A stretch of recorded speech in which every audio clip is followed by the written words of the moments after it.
Hey guys, welcome back. I actually have a couple questions that have come to me from listeners via email or my website or YouTube. And I want to let you know, I promise I'm getting to those questions. But I wanted to start today with something a little bit different. Maybe something that could help you have a different perspective around some of the stresses that tend to come up through the holiday season. We often, I think, talk about how Christmas and Hanukkah and this whole holiday time of year tends to serve as like a spotlight. So whatever it is we're feeling gets magnified. Christmas tends to sort of put a big, bright, shiny lens on whether it's your happiness, your sadness, your grief, or your fear. The holiday tends to really bring it to the surface. So I have a quote I want to start with. It's from one of my favorite shows, Bewitched. It's from season 1, back when Bewitched was in black and white. And it's from the Christmas episode called something like Visions of Sugar Plums. And the quote says this, and it's from Santa. "We all grow older and our eyes get weaker, but what we've seen with our hearts remains forever a thing of joy and beauty." And I love this because, especially this time of year, but truly all year long, we've been so conditioned to look at things only through our eyes. And our minds are so efficient at giving really compelling stories and then giving us evidence to believe those stories. And one of the mind's favorite stories is of lack. And by lack, I mean, I don't have enough money. I don't have enough friends. I'm not being invited to enough parties. I don't have enough decorations at the front of my house. I don't have enough family members to gather with. I don't have enough, whatever is your not enough. Anything from people, lack of people that makes you feel lonely, appears to make you feel lonely, to lack of financial resources, which appears to make Christmas or the holidays so much harder, especially if you have kids. Our mind's greatest story is one of lack. And then our brilliant, efficient, meaning-making little machines in our heads loves to give us evidence. And the evidence is what we see everywhere we go. Have you ever noticed, and since I work with people all the time, I get to hear all the stories.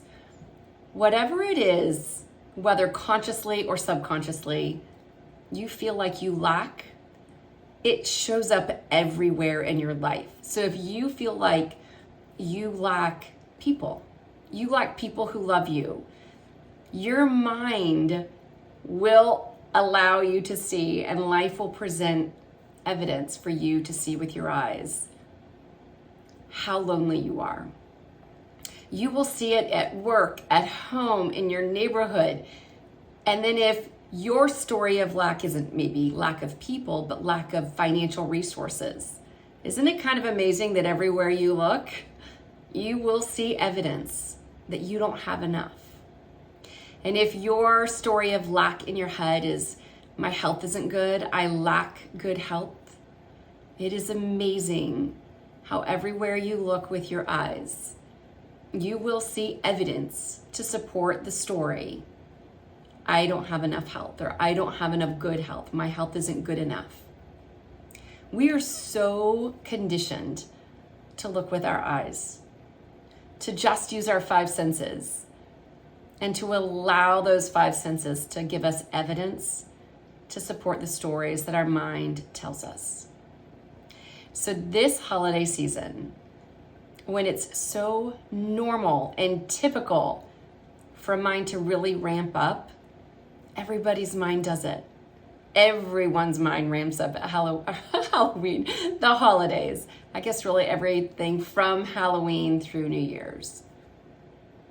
It's normal for your mind to get really busy presenting more and more evidence for what you lack this season and throughout the year and really throughout your life. But I'd like to go back to this quote and give you something maybe different to consider. a new lens through which to see your circumstances. Because after all, as we all know, we don't see the world as it is. We see the world as we are. We see the world through thick lenses of fear, of lack, of not enough. And then we wonder why we show up in the world lonely, not loving, not our best selves. But what if, like this quote, and I'll read it again. We all grow older and our eyes get weaker, but what we've seen with our hearts remain forever a thing of joy and beauty. What if, just for a little while, we could play with this anyway?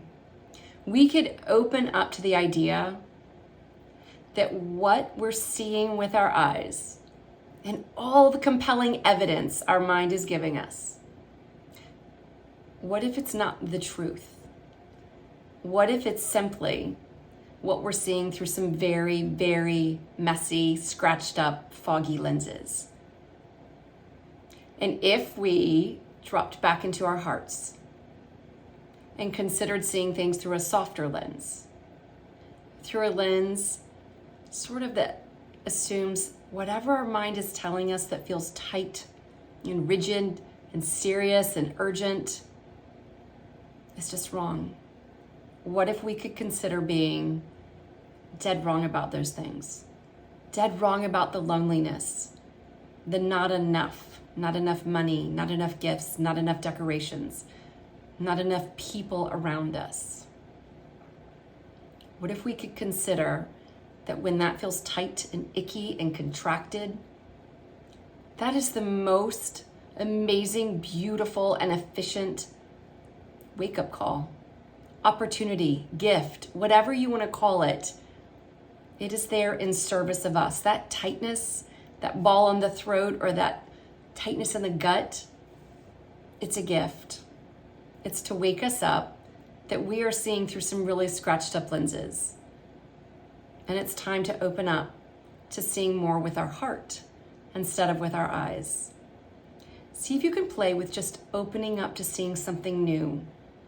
If you have a story of lack, even if it's just playing sort of in the background, like background noise, see if you can just simply open to seeing the story that the lack cannot be the truth of you.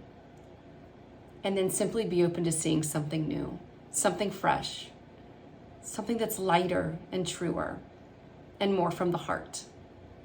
I hope you all have an amazing holiday season and a very Merry Christmas. And I will see you back here shortly after Christmas. Thanks, everyone. Bye-bye.